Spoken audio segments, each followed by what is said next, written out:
Good morning, afternoon, or night, everyone. I'm Verve Coach Gordon, and you are listening to Big Picture You, the podcast where wellness practices and concepts meet practical application and real life example. Welcome to the second episode of my podcast. Thanks for listening and for the great comments about the first episode, especially during these most challenging times. I really appreciate you taking a little bit of time to give a listen to the program. And remember, you can reach out to me anytime at info@vervecoach.com with comments, questions, issues, suggestions for interviews, or ideas for future programs. All appropriate material will at least be considered. So along those lines, I really wanted to, on this episode, to connect a bit with community and just kind of hear what folks are doing out there, how they're coping, how they're managing relationships, families, all these changes, and some that are going to stay with us possibly forever. And in all my days, and I've been around a few days, I've never seen anything like the current global health crisis. I remember the atomic bomb drills when I was a kid in school. What we would do, we'd all be in class and we'd hear the sirens go off, similar to the sirens for the emergency warning system we have today in our communities. So the sirens would go off and we'd line up orderly, walk out into the hall, and in lines we would line up on either side of the hallway, sit facing the wall, put our feet against the wall, our knees up, our heads on our knees, and our hands behind our heads. This would protect us from an atomic blast. Now, I don't know how close to ground zero they were considering, but that was the drill that they had worked out. But again, nothing like the global pandemic that's happening now. But even with stay-at-home orders and such, folks have been doing a lot to stay positive and connect in supportive and positive ways through social media and other online avenues. It's really quite inspiring to see so many outpourings of kindness and care during these rough and super challenging times. Upon the few occasions I've been out, either by myself or with my wife, on essential business, of course, over the last couple of weeks, I found people to be generally upbeat and pretty cool, not letting fear get the best of them. I have great faith that humankind will overcome. And as we all do our part, we just have to remember that we are all in this together, and there are ways that we can each contribute to the nation's and the world's wellness and well-being, not just now, but ongoing. There's a lot of great stuff in this episode, so please enjoy the listen. As I mentioned a moment ago, I solicited comments from community members, and it was based on the following prompt. What are you doing for yourself and others during this stay at home? What is your take on the situation? And how are you feeling and coping/surviving? Now, there may be some stuff you have already heard or are already doing within this episode, and there may be some stuff that is new to you. Either way, feel free to share. And I greatly appreciate all of my contributors and the voices from the community. So by way of prefacing the voices from the community, I'm going to make a couple of comments about what I've seen around our neighborhood taking place and what I'm doing myself. One thing that's happening in our neighborhood is that people are putting teddy bears in their windows as a show of solidarity, also putting up I can help signs. There's outreach through neighborhood social media platforms. Neighbors asking from a distance, of course, if we need anything. So we're having some conversations, yelling across the fence, across the street. We're also seeing some colorful chalk art around the neighborhood. Some kids are putting down some inspiring messages and some really lovely artwork. So people in large part are being courageous, putting a good foot forward.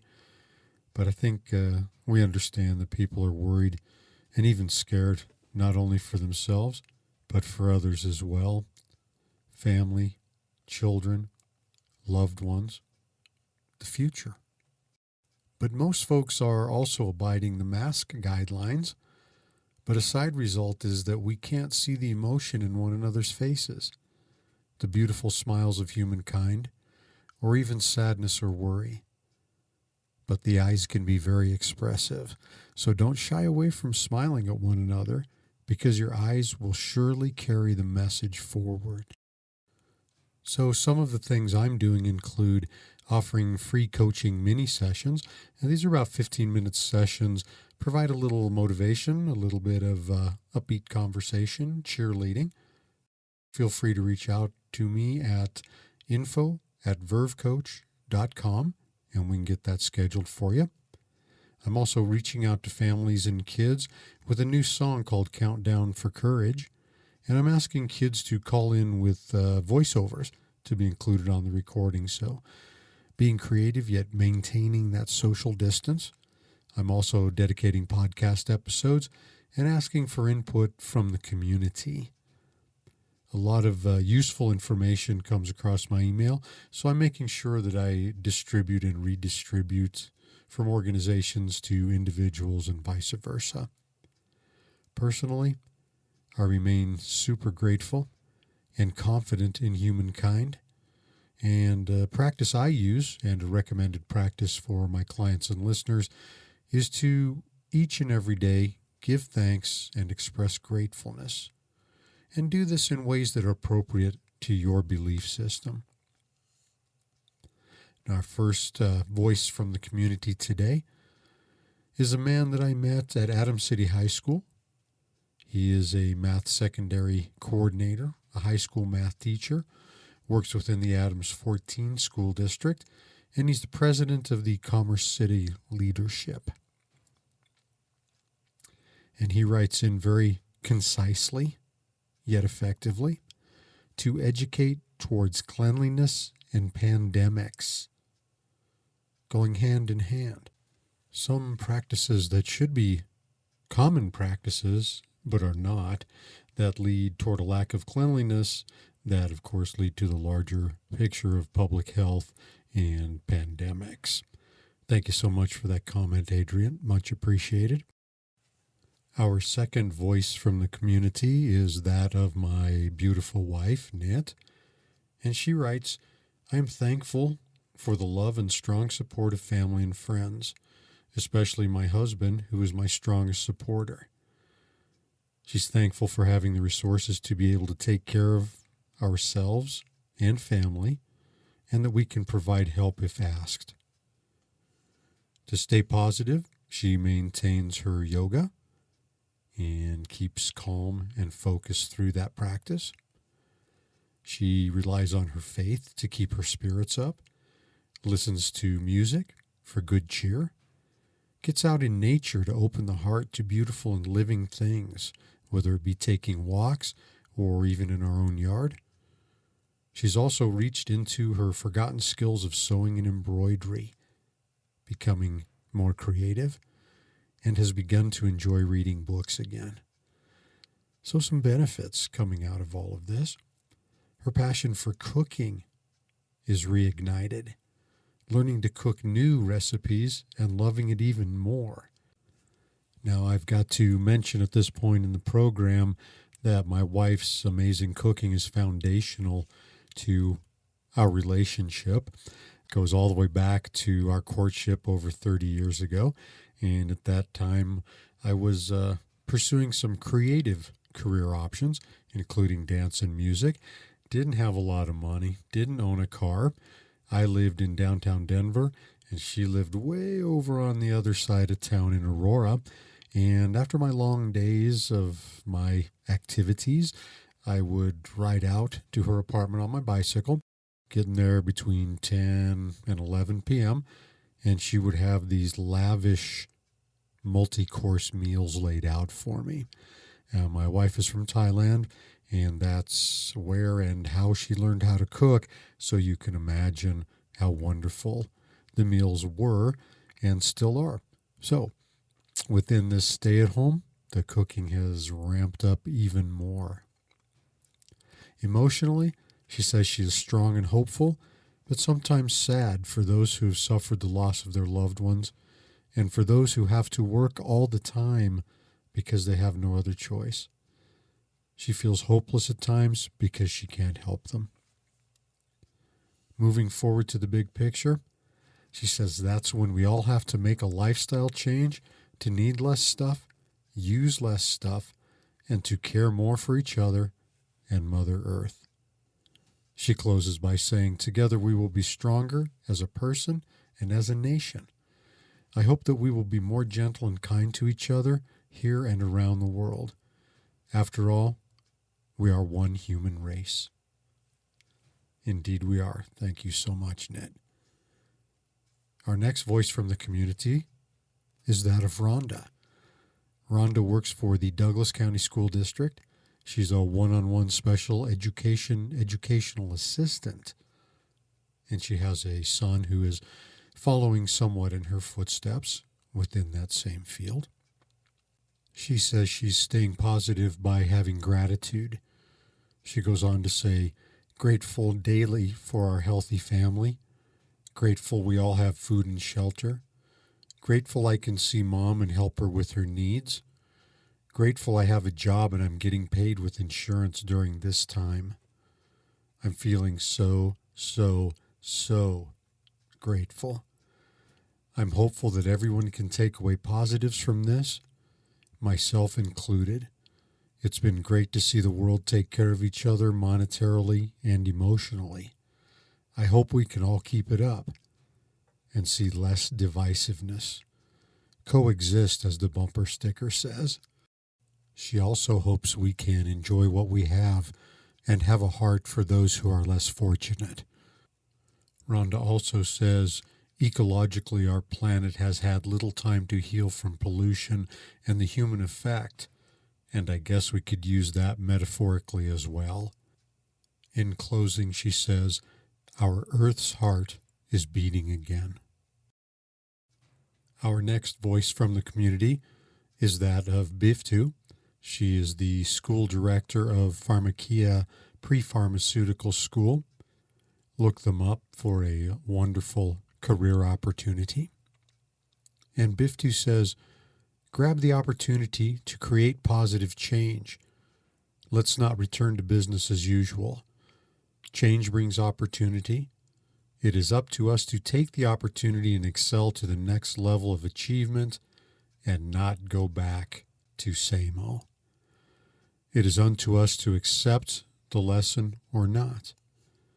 When hardships hit, focus on new doors that are opening. Look at change and harvest the benefits. Thank you very much for that wise input, Biftu.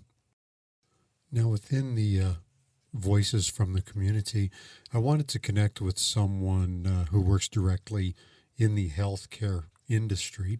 So this next voice from the community is that of Marina, and she is a baby nurse and works long, arduous hours normally, now with additional heavy stressors. Marina writes, work is very different. The most difficult part for me is the fact that there are so many unknowns and our policies and procedures change on a daily, sometimes hourly basis. It is very difficult to keep up. I am in charge at work, so that adds additional stress as staff look to me to know what to do. I also work with very educated nurses and physicians, and they read a lot. Sometimes it seems too much. There is a high level of anxiety at times due to what they see happening at other hospitals and bad outcomes.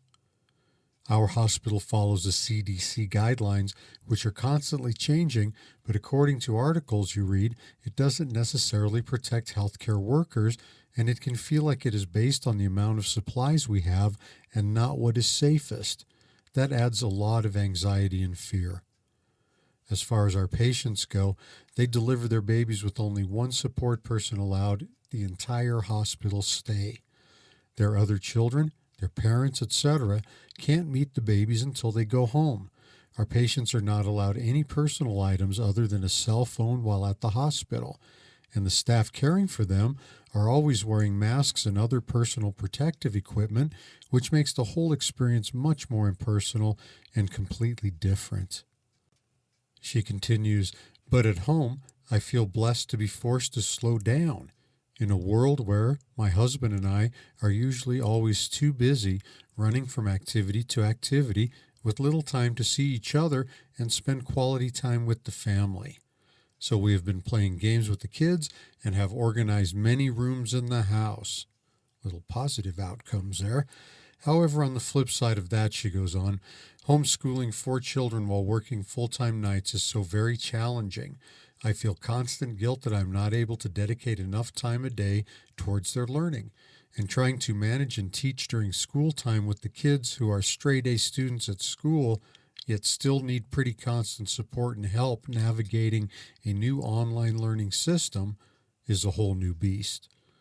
I'm not a teacher, she exclaims. And as awesome as teachers are in trying to make it as user-friendly as possible, and they are as supportive as they can be, it's challenging. I think I could manage 1 or 2 kids just fine, but 4? All in all, I am saddened by the world we are living in, and it mostly feels surreal. I am very grateful that my husband and I have good-paying jobs during this time and that everyone we love is healthy and has not been affected by COVID. I miss our family and friends. She closes, there are so many emotions, and they change regularly. Thank you very much, Marina. You see some commonalities there and some very unique things as well due to her occupation and the hazards out there currently.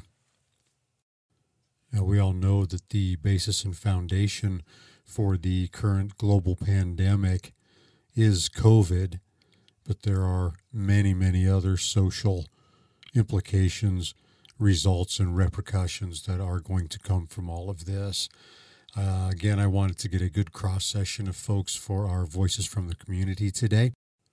This next voice from the community comes from Susanna. She is the Latino Services Officer at Alpine Bank. Susanna says, do whatever it takes to stay positive and motivated. For me, it's getting up early in the morning, working out, and getting ready as if I'm getting out of the house, making sure I am feeling energized and making the best out of my day. Whether it's business, fitness, family time, wellness, spiritual growth, whatever it is, it will help you accomplish what you have set your mind to. Can't wait for this COVID-19 to be over and be able to get back to my normal life. But in the meantime, I'm doing my best to remain positive. As Viktor Frankl, concentration camp survivor of World War II, said, everything can be taken from a man but one thing, the last of the human freedoms, to choose one's attitude in any given set of circumstances, to choose one's own way. Thank you so much for those comments, Susanna. Very appropriate and insightful, connecting with history. And Susanna closes with these hashtags: stay strong, choose freedom, positive attitude, grateful, thankful, blessed. Austin from Fine Measures Carpentry is our next voice from the community, and he says, I stay positive in reflection of what we have, the home and the space we can seek refuge in, the fact that we are all safe and have an abundance of love, food, and support from our family and friends. How do I feel? I feel great and very happy and thankful for our well-being and the opportunity to spend time with my wife and children. It's almost a staycation, even though I'm still working and we have the children at home school, which is very stressful. I do have to say on the inside, I am deeply disturbed and saddened by the extreme loss of lives, and for those whom are affected by losing loved ones, or don't have a safe place to seek refuge. I feel life going forward is going to change things for the better. I'm hoping for more remote working for those who can, and hopefully less violence and more community. Thank you so much for sharing that, for your insights and your wishes. And we have a couple more voices from the community to hear before we close out this episode of Big Picture You. Thanks again for tuning in and being a supporter of the Big Picture You podcast series. Our next voice from the community comes from Terry, and here are her thoughts. First, to be positive. I try to stay on schedule and not get frustrated. I keep busy, keep things clean and organized, do one thing at a time, play classic country music so I can sing along. Emotionally, I feel frustrated. I feel like crying sometimes and am just plain tired, overwhelmed, still trying to be positive about the future. As for lifestyle to go forward, I personally believe we have to get healthy in order to fix the economy. If we don't have our health, we don't have a life. Very profound words, Terry. Thank you so much for those comments. And I did mention at the top of her segment that she is also caregiver for her 100-year-old mother. So there's some additional challenges going on there that Terry faces each and every day very courageously. I've got to say that I have truly enjoyed these comments coming in and the privilege of reading them in my podcast. And we have one more to close out the comments, and then a couple of tidbits after that before we close out this episode of the podcast. And our final comment comes from Sarah. She says, my ways to keep positive are to keep mixing the fun things up into little times, like puzzles, drawing, hammocks, baking, reading, but also doing my best to maintain my normal routine to get ready and make myself food, going on a mile walk or two to keep sane. Thanks for those comments, Sarah. Much appreciated. And again, we can see some folks doing the same types of things, common things, other folks doing unique things to them, but many things revolving around return to activities, maybe that we drop from our lives, that should be picked up again, things revolving around family and friends. And even though we're feeling very hard times, there is a pretty extreme loss of life. There's a lot of wonder of where this is all going to head and how the country and the globe is going to recover from all of this. People are still trying to go about their business, stay on routine, remain upbeat, educate their children, and try to keep on somewhat of a face of normalcy. Very commendable. There have been so few incidences of violence, of fighting, of meanness. I'm not saying they're not out there and that some have not happened, but by and large, what I'm seeing and hearing is that people are really trying to take this in stride, do the right thing, and come out the other side optimistic and ready to make positive change or continue with positive change that has already been happening. I'd just like to mention a couple of other voices from the community that have come across my email, social media, or text. First item was sent to me by Rhonda, and we heard from Rhonda earlier in this podcast. She sent me a note about CBS News item regarding Youth Poet Laureate Amanda Gorman. She offers words of hope amid this pandemic, and I found the item on YouTube, and it really is a wonderful recital of a really beautiful poem. So check that out on YouTube, Youth Poet Laureate Amanda Gorman. The second item I saw is on People Magazine Online, and it's entitled Outstanding 34-Year-Old Scientist Leading the Charge on Coronavirus Vaccine Trials. Her name is Kismekia Corbett. Give that a look-see, People Magazine Online. Really wonderful read. As the second episode of the Big Picture You series, this has been an especially rewarding experience for me. Also been somewhat of an emotional experience for me. And I do so appreciate all of the comments and sentiments. And remember, if you have any comments on the program, reach out to me at info@vervecoach.com. And as I mentioned a moment ago, there's a few more little tidbits here before we close out this episode. First one about the book, the second issue of my book, 11 Energies of the Verve, A Journey of Personal Positivity and Performance of Best Self. And that is available at Amazon, and it's also available through me at www.vervecoach.com. Be sure you're getting the new rewrite, which has a big 11 graphic on the front. The first edition has a hand holding the sun, and that should be out of print at this point. But there's a lot of self-wellness and motivational content, a lot of dynamic photos and graphics. I've included suggested wellness activities and routines based on some of the things that I do. I've also enclosed a bit more about myself, some of my experience and background, things like that I hope is informative and enjoyable for you.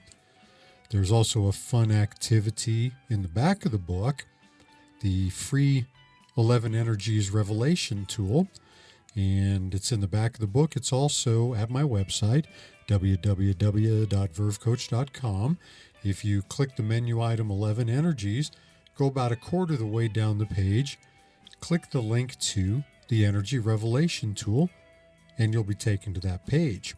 So you fill out the requested information. Is very brief, not more than a few minutes. You send that in to me, Gordon at vervecoach.com, and I do an evaluation and a revelation, and then I send you back a response and a loose type of scoring that just is a little bit of a barometer of where you stand in some of these dynamics. Again, I want to thank everybody who contributed to this episode. If you have any comments, questions, issues, suggestions for interviews, ideas for future programs, just contact me at info@vervecoach.com.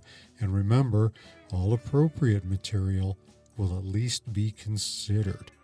I'd also like to mention my new theme song that you heard throughout this episode. It's called Path of Totality, and you can find the full version on SoundCloud under Gordon Tunes. And in 2 weeks, I'll have the next episode of Big Picture You podcast series called Create Movement, starting with a wonderful story about my experience auditioning for the Colorado Ballet, and then getting into some other dynamics of creating movement in different ways through different venues in different parts of society and institutions, creating forward positive movement. And in sign off, I'd just like to say, remember that kindness is beautiful. Be well, my friends.